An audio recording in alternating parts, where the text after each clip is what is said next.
नमस्कार, मैं स्वतंत्र कुमार और आप सभी का स्वागत करता हूं आपके अपने चैनल शॉर्ट हैंड टीम पर।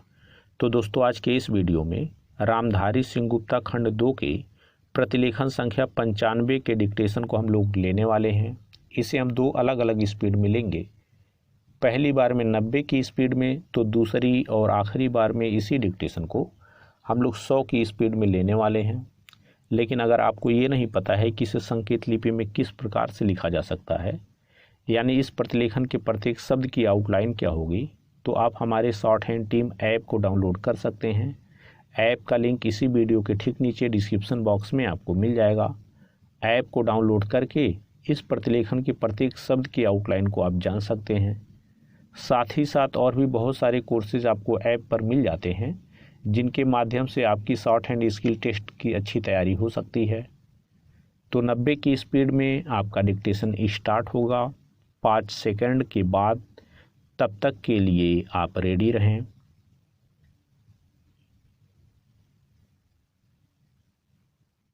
स्टार्ट।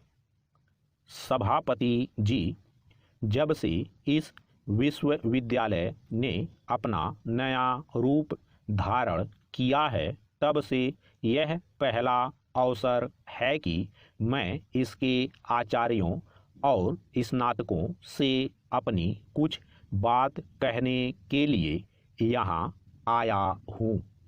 भारत में जिन विश्वविद्यालयों को इस दृष्टि से कि उनकी स्थापना को अभी पूरे 50 वर्ष भी नहीं हुए हैं नया कहा जा सकता है, उनमें वाराणसी विश्वविद्यालय को छोड़कर संभवतः यही विश्वविद्यालय सबसे पुराना है। किंतु अभी कुछ ही दिन पहले इसने अपना वर्तमान रूप ग्रहण किया है।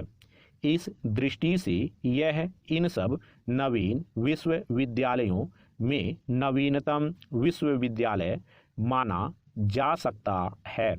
अभी इसकी परंपराओं की श्रृंखलाएं इतनी कठोर नहीं हो गई हैं कि यह नए पथ पर सरलता से अग्रसर ना हो सके। अतः मैं इससे यह आशा करता हूँ कि यह अपनी शिक्षा का ढंग कुछ ऐसा रखेगा जिससे कि यह मानव जीवन की शिक्षा के सब प्रयोजनों को पूरा कर सके।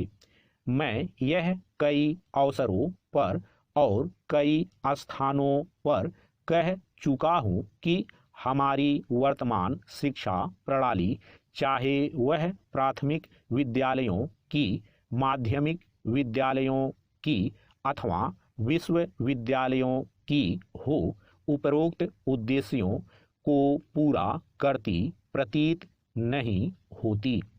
कम से कम यह बात तो है ही कि यह ऐसी नहीं है कि शिक्षा के उद्देश्यों को संतुलित रीति से पूरा कर सके।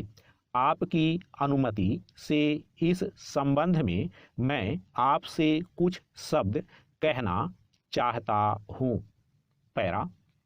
मेरा यह मत है कि शिक्षा के 3 उद्देश्य होते हैं, जिनमें से 2 उद्देश्य तो व्यक्ति के अपने निजी जीवन से संबंध रखते हैं और तीसरा व्यक्ति के सामूहिक जीवन से संबंधित है। प्रथमतः शिक्षा का यह प्रयोजन है कि वह व्यक्ति की ईश्वर प्रदत्त सहज विवेक बुद्धि की सामर्थ्य और क्षमता को बढ़ाए। यह ठीक है कि मानव को विवेक बुद्धि जन्म से ही प्रकृति या ईश्वर से मिली हुई होती है, किंतु अपनी नैसर्गिक अवस्था में इसकी सामर्थ्य और क्षमता अत्यंत सीमित होती है। यदि कोई व्यक्ति केवल उसी के सहारे छोड़ दिया जाए तो अपनी देश काल की सीमाओं के कारण वह उससे ना तो अपना ही कोई लाभ उठा सकेगा और न अपने अन्य भाइयों का कोई भला कर सकेगा। किंतु यदि उसकी विवेक बुद्धि को पिछली पीढ़ियों को की संचित अनुभूति से संपन्न कर दिया जाता है तो उसकी शक्ति और क्षमता बहुत अधिक बढ़ जाती है, क्योंकि उस अवस्था में उसे अपने और बाह्य चराचर जगत के बारे में ऐसी अनेक उपयोगी और आवश्यक बातें ज्ञात हो जाती हैं जिन्हें वह केवल अपने विवेक या विचार शक्ति से नहीं जान सकता था। दूसरे शब्दों में इस प्रक्रिया द्वारा उसकी विवेक बुद्धि इतनी सक्षम और सामर्थ्यवान हो जाती है कि उसके सहारे वह अपने को और अपने चारों ओर के जड़ और सजीव जगत को समझने और उसमें रहकर अपने जीवन को ठीक दिशा में चलाने के योग्य हो जाता है। बुद्धि एवं विचार शक्ति को और अधिक सामर्थ्यवान बनाने की प्रक्रिया को ही शिक्षा कहा जाता है। स्टॉप। दोस्तों, इसी डिक्टेशन को दूसरी बार में हम लोग 100 की स्पीड में लेंगे और आपका समय स्टार्ट होगा 5 सेकंड के बाद। तब तक के लिए आप रेडी रहें। स्टार्ट। सभापति जी, जब से इस विश्वविद्यालय ने अपना नया रूप धारण किया है तब से यह पहला अवसर है कि मैं इसके आचार्यों और स्नातकों से अपनी कुछ बात कहने के लिए यहाँ आया हूँ। भारत में जिन विश्वविद्यालयों को इस दृष्टि से कि उनकी स्थापना को अभी पूरे 50 वर्ष भी नहीं हुए हैं नया कहा जा सकता है, उनमें वाराणसी विश्वविद्यालय को छोड़कर संभवतः यही विश्वविद्यालय सबसे पुराना है।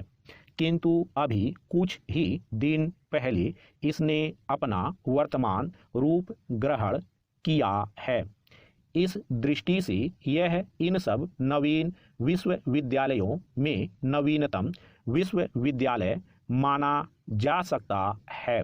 अभी इसकी परंपराओं की श्रृंखलाएं इतनी कठोर नहीं हो गई हैं कि यह नए पथ पर सरलता से अग्रसर ना हो सके।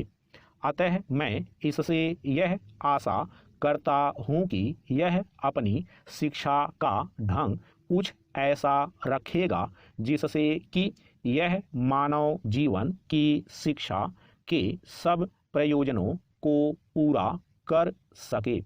मैं यह कई अवसरों पर और कई स्थानों पर कह चुका हूँ कि हमारी वर्तमान शिक्षा प्रणाली, चाहे वह प्राथमिक विद्यालयों की, माध्यमिक विद्यालयों की अथवा विश्वविद्यालयों की हो, उपरोक्त उद्देश्यों को पूरा करती प्रतीत नहीं होती।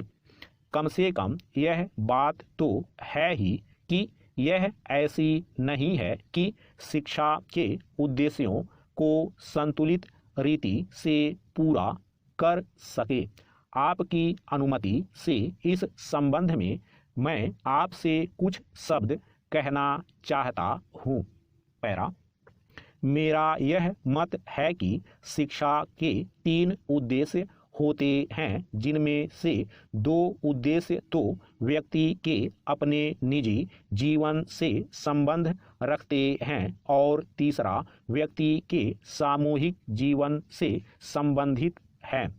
प्रथमतः शिक्षा का यह प्रयोजन है कि वह व्यक्ति की ईश्वर प्रदत्त सहज विवेक बुद्धि की सामर्थ्य और क्षमता को बढ़ाए।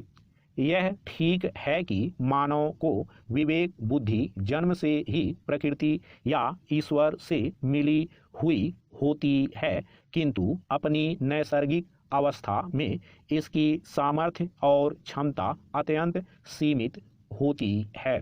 यदि कोई व्यक्ति केवल उसी के सहारे छोड़ दिया जाए तो अपनी देश काल की सीमाओं के कारण वह उससे ना तो अपना ही कोई लाभ उठा सकेगा और न अपने अन्य भाइयों का कोई भला कर सकेगा।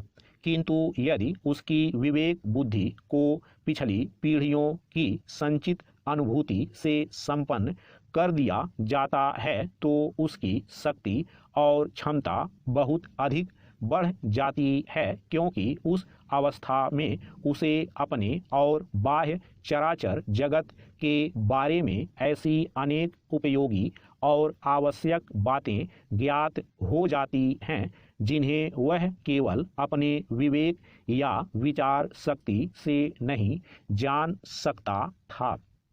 दूसरे शब्दों में इस प्रक्रिया द्वारा उसकी विवेक बुद्धि इतनी सक्षम और सामर्थ्यवान हो जाती है कि उसके सहारे वह अपने को और अपने चारों ओर के जड़ और सजीव जगत को समझने और उसमें रहकर अपने जीवन को ठीक दिशा में चलाने के योग्य हो जाता है। बुद्धि एवं विचार शक्ति को और अधिक सामर्थ्यवान बनाने की प्रक्रिया को ही शिक्षा कहा जाता है। स्टॉप।